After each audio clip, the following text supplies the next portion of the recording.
First, you'll need to remove the keychain from the key fob. And then on this side here, right here, next to where the keychain attaches, right in this little space right here, you'll want to pry up. Now, I prefer to use a flathead screwdriver. You could potentially use the physical key if you really want it, like a physical key or something, or tweezers or other things, but it might damage the plastic. Flathead screwdriver does a good job without doing that. You basically put it in there and then pry up, like that.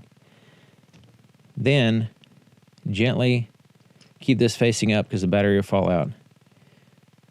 Gently take that off, and you notice there's a seal there that just seals up around the battery, so everything else can get pocket lint and dirt and stuff in it. So now's a good time to clean it out if you'd like. Set this cover down. Now you notice the battery's kind of popped up because it's kind of spring-loaded, and the only thing that kind of holds it in place is that cover. So it's real easy to just take out with your hand. And this is a CR2032 battery.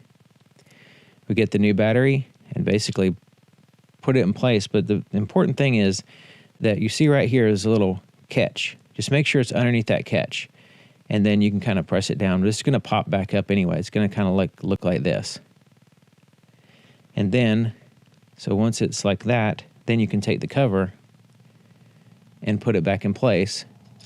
And just kind of lay it there. Make sure it's lined up. Don't try to press on it yet. And once it's lined up properly, without pressing the buttons on the other side, ideally, you just snap on mostly this side, but you want to make sure that it's secure on this side as well. Just go around and make sure that it's secure everywhere, and then you can put your key ring back on and you're all finished.